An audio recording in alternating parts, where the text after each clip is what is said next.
Hello friends, previous lecture में हमने discussion किया था पीएच और यूनिवर्सल इंडिकेटर के बारे में। इन शॉर्ट अगर हम बोले तो that is the strength of acids and base, उसके बारे में हमने डिस्कशन किया था। आज हम डिस्कशन करेंगे फर्दर सॉल्ट्स के बारे में। एसिड और बेस का जो टॉपिक था वो हमारा वहाँ तक ही था। अब इसके बाद में फिर सॉल्ट कैसे फॉर्म होता है, सॉल्ट क्या होता है।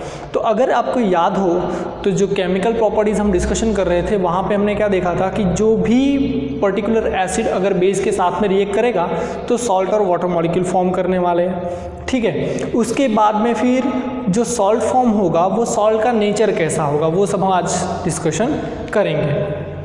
तो सबसे पहले सॉल्ट होगा क्या, डिफाइन कैसे करेंगे। It is ionic compound form by, it is ionic compound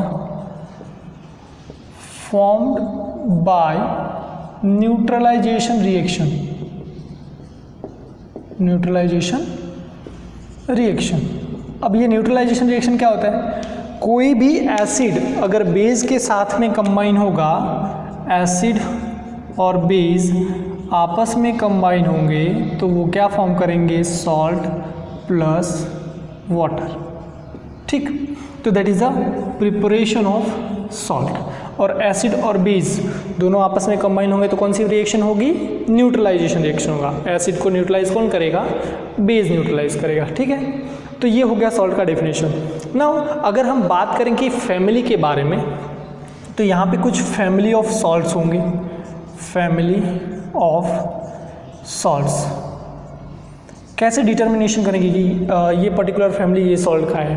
तो जितने भी आयनिक कंपाउंड है अगर उसको हम वाटर में डिजोल्व करें तो वो आयंस के फॉर्म में कन्वर्ट हो जाता है। जैसे NaCl है, अगर NaCl को हम वाटर के अंदर डिजोल्व कर रहे हैं तो ये फॉर्म क्या करेगा, Na प्लस आयन और Cl माइनस आयन, ठीक है, in their aqueous solution, aqueous solution. तो फर्दर हम वो डिस्कशन करेंगे। तो फैमिली ऑफ सॉल्ट्स का मतलब जैसे सोडियम है तो सोडियम के salts, salts of sodium Na वाला है तो सोडियम क्लोराइड हो जाएगा NaCl, सोडियम सल्फेट हो जाएगा Na2SO4। तो ये सारे किस फैमिली से बिलोंग करेंगे, तो ये सारे सोडियम की फैमिली से बिलोंग करेंगे। इसके लिए इसको हम क्या बोलेंगे, that is the salts of sodium family. Same अगर हम बोले सॉल्ट्स ऑफ क्लोराइड, क्लोराइड के केस में बोले तो सारे क्लोरीन वाले, सारे क्लोरीन वाले मतलब NaCl हो गया तो यहाँ पे सोडियम क्लोराइड है, बाद में पोटेशियम क्लोराइड है KCl हो गया, फिर बेरियम क्लोराइड है BaCl2। तो यहाँ पे जो मेटल है वो मेटल चेंज हो जाएगा लेकिन जो आयंस है वो क्लोराइड आयन वाले ही रहेंगे। तो ये सारे हम कैसे डिटर्मिनेशन करेंगे कि they will belong from a particular family of salts. Then further इसके बाद हम डिस्कशन अगर करें कि pH ऑफ सॉल्ट कितना होगा, pH ऑफ सॉल्ट्स, जितने भी सॉल्ट हैं उसका भी पर्टिकुलर कुछ ना कुछ pH होना चाहिए। अब न्यूट्रलाइजेशन प्रोसेस से हो रहा है, ठीक है, it is form by the neutralization reaction.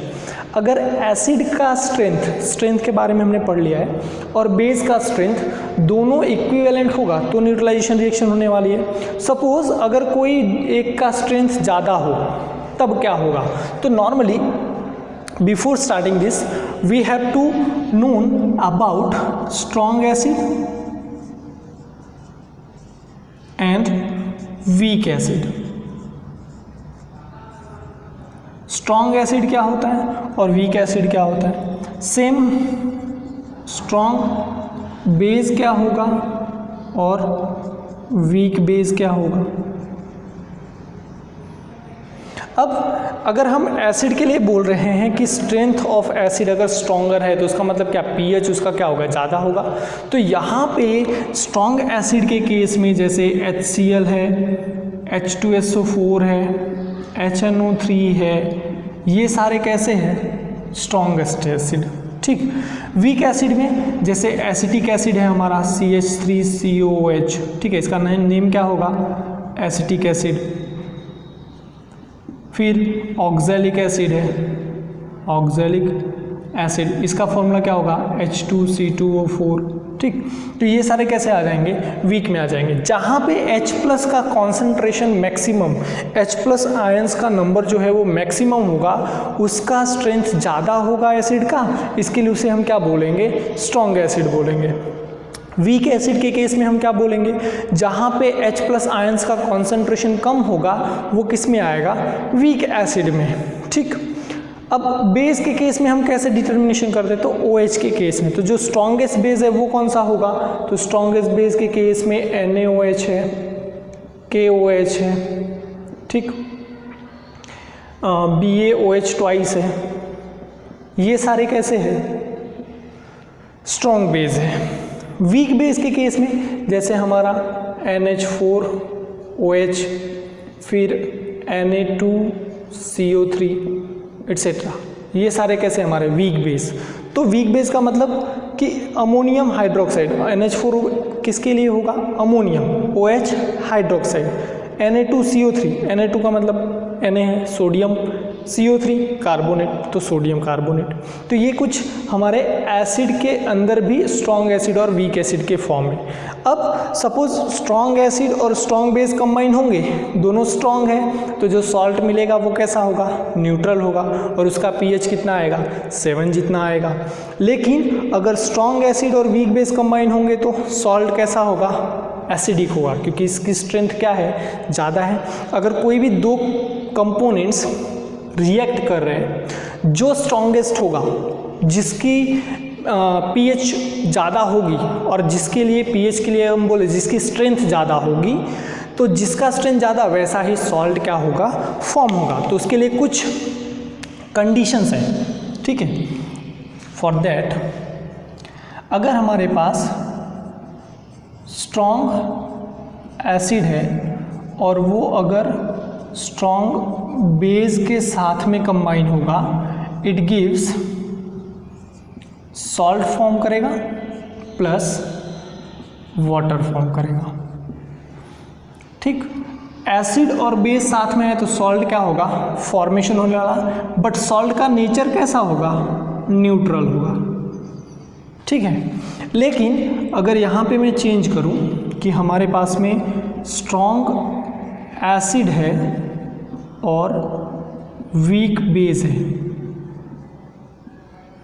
Strong acid और वीक बेस साथ में अगर कंबाइन हो रहे हैं तब क्या फॉर्म होगा, तो ऐसी कंडीशन में सॉल्ट तो फॉर्म होगा और उसके साथ में वाटर भी फॉर्म होगा, लेकिन ये सॉल्ट का नेचर कैसा होगा, एसिडिक होगा, बेसिक होगा, न्यूट्रल होगा। तो यहाँ पे देखो स्ट्रॉन्ग लिखा है ना, तो एसिडिक का स्ट्रेंथ क्या है, ज़्यादा है। एसिडिक स्ट्रेंथ ज़्यादा होगी तो जो सॉल्ट फॉर्म होगा वो क्या मिलेगा, हमें एसिडिक मिलने वाला है। ठीक है, अगर अब ये दोनों कंडीशन को अगर हम मेंशन करें, अगर एक्सप्लेनेशन करें, तो यहाँ पे दोनों एसिड और बेस कैसे हैं, स्ट्रॉन्ग है। इसके लिए जो सॉल्ट फॉर्म होगा वो कैसा होगा, न्यूट्रल होगा। इन सच कंडीशन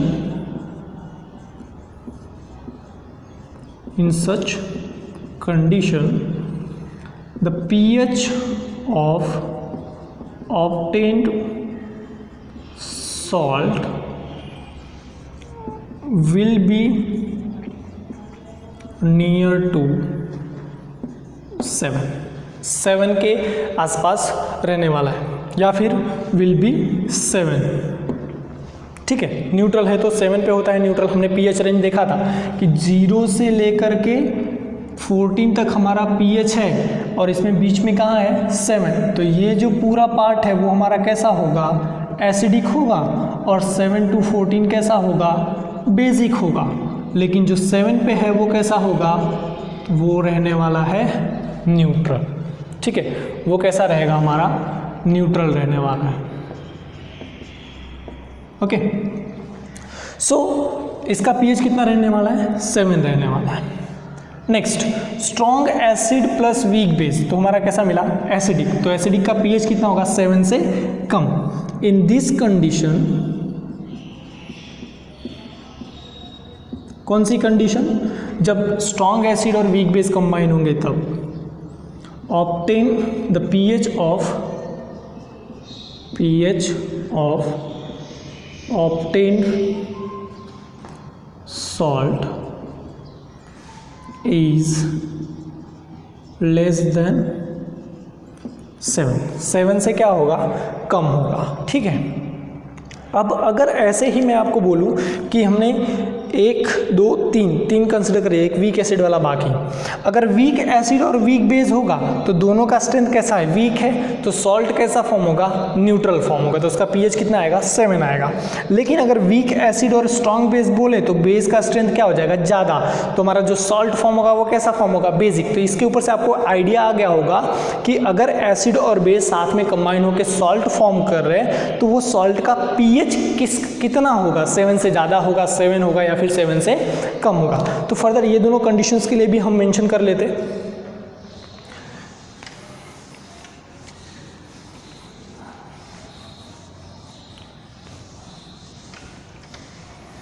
अगर हमारे पास में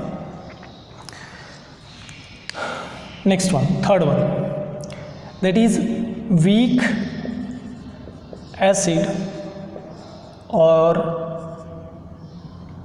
weak base.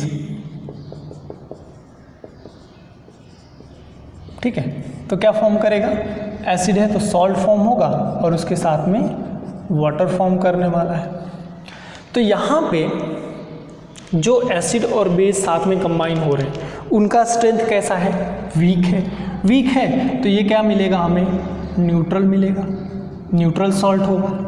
So here the pH of obtained salt will be 7। कितना होगा, 7 होगा। क्यों, क्योंकि वो कैसा है, न्यूट्रल है, न्यूट्रल होगा तो 7 pH आएगा। ओके, लास्ट वन, अगर हमारे पास में वीक एसिड दिया हुआ है और स्ट्रॉन्ग बेस मेंशन है तो एसिड और बेस साथ में कंबाइन होके सॉल्ट फॉर्म करेंगे और वाटर फॉर्म करेंगे। अब ऐसी कंडीशन में एसिड का स्ट्रेंथ कैसा है, वीक है, बेस का स्ट्रेंथ कैसा है, स्ट्रॉन्ग है, तो सॉल्ट कैसा होगा हमारा, बेसिक होगा, बेसिक सॉल्ट मिलेगा। तो बेसिक सॉल्ट के लिए पीएच कितना मिलेगा, तो 7 के बाद से बेसिक स्टार्ट होता है तो 7 से ज़्यादा। Here the pH of obtained salt will be more than 7। तो हमारे पास टोटल 4 कंडीशन में से 2 कंडीशन ऐसी हैं जहाँ पे 7 जितना पीएच मिलेगा अगर एसिड और बेस कंबाइन हो रहे हैं एसिड और बेस के नेचर के ऊपर से, और अगर 7 से ज़्यादा है तो इसका मतलब वीक एसिड और स्ट्रॉन्ग बेस का सॉल्ट है, और अगर 7 से कम है तो इसका मतलब स्ट्रॉन्ग एसिड और वीक बेस का सॉल्ट होगा। तो इतना हमें यहाँ से क्लियर हो जाता है कि अगर एसिड और बेस या फिर न्यूट्रलाइजेशन प्रोसेस के थ्रू सॉल्ट फॉर्म हो रहा है तो सॉल्ट या तो न्यूट्रल हो सकता है या फिर एसिडिक हो सकता है या फिर बेसिक हो सकता है। तो इसके ऊपर से हम डिटर्मिनेशन कर सकते हैं। अब इसके बाद हम बात करेंगे कॉमन सॉल्ट की। ठीक, कॉमन सॉल्ट। अब कॉमन सॉल्ट का फॉर्मूला क्या है, common salt is nothing but it is sodium chloride. ठीक है, NaCl फॉर्मूला। तो NaCl, अब यही जो NaCl है, सोडियम सॉल्ट है, सोडियम क्लोराइड जो है, यही सॉल्ट टेबल सॉल्ट की तरह भी पता है हमें। टेबल सॉल्ट मतलब जो घर में हम यूज़ करते हैं सॉल्ट, वो क्या है, NaCl है। अब NaCl फॉर्म कैसे होगा, तो NaCl फॉर्मेशन के लिए हमारे पास में 2 कंडीशन है। कौन सी 2 कंडीशन है, पहली कंडीशन, अगर हमारे पास सोडियम हाइड्रोक्साइड हो और हाइड्रोक्लोरिक एसिड हो, NaOH और HCl, तो आपस में रिएक्ट करके ये NaCl फॉर्म करेगा और उसके साथ में वाटर मॉलिक्यूल फॉर्म करेगा। ये रिएक्शन हमने न्यूट्रलाइजेशन रिएक्शन में देखा है। तो ये हमारा क्या है, सोडियम हाइड्रोक्साइड, और HCl क्या है हमारा, एसिड है, तो हाइड्रोक्लोरिक एसिड क्या फॉर्म कर रहा है, तो सोडियम क्लोराइड फॉर्म कर रहा है, उसके साथ में वाटर मॉलिक्यूल फॉर्म कर रहा है। तो पहला कंडीशन तो ये कि NaOH सोडियम हाइड्रोक्साइड HCl के साथ में रिएक्ट करेगा तो सोडियम क्लोराइड फॉर्म होगा। दूसरा फ्रॉम सी वाटर, ठीक, जो सी वाटर है आपने पढ़ा होगा कि महात्मा गांधी ने दांडी यात्रा की थी, है ना, तो वो वहाँ पे उन्होंने क्या किया था, वहाँ पे सी वाटर से उन्होंने सॉल्ट फॉर्मेशन किया था। वो सॉल्ट का फॉर्मूला कौन सा है, NaCl। कौन सी मेथड थी, तो इवापोरेशन मेथड। सी वाटर कैसा होता है, थोड़ा खारा होता है, समुद्र का जो पानी है वो कैसा होता है, खारा होता है। तो उसमें अगर उसको हम इवापोरेशन करें तो वाटर के मॉलिक्यूल क्या हो जाएंगे, वेपर फॉर्म में कन्वर्ट हो जाएंगे और बचेगा क्या, हमारा सॉल्ट बचेगा। तो सी वाटर से भी हम NaCl फॉर्म कर सकते हैं। Evaporation of sea water occurs and gives NaCl, common salt है ना, तो वो NaCl हम वहाँ से भी ऑब्टेन कर सकते हैं। बाद में फर्दर उसको हम प्योरीफिकेशन मेथड से प्योर कंपोनेंट NaCl का फॉर्म कर सकते हैं। अब इसके बाद में ये तो हो गया थोड़ा सॉल्ट के बारे में। अब कुछ सॉल्ट हमें रीड करने हैं, जैसे कॉमन एग्जांपल्स जो है सॉल्ट के, जो केमिकल कॉम्बिनेशन के थ्रू ऑब्टेन होते हैं। तो नॉर्मली बहुत सारे कंपोनेंट्स हैं जो हमें NaCl से ऑब्टेन होते हैं, सोडियम क्लोराइड से ऑब्टेन होते हैं। कौन कौन से पढ़ने हैं हमें, तो वहाँ पे हमें सोडियम हाइड्रोक्साइड के लिए पढ़ना है, NaOH के लिए पढ़ना है, सोडियम हाइड्रोजन कार्बोनेट के लिए पढ़ना है, सोडियम कार्बोनेट के लिए पढ़ना है कि उसका प्रिपरेशन कैसे होता है, उसका यूजेस क्या है, ब्लीचिंग पाउडर के लिए पढ़ना है, ठीक है। तो ऐसे टोटल हमें 4 to 5 सॉल्ट्स के बारे में रीड करना है, जो कि हम नेक्स्ट लेक्चर में डिस्कशन करेंगे कि सॉल्ट, उसका प्रिपरेशन और उसका यूजेस। Okay, thank you.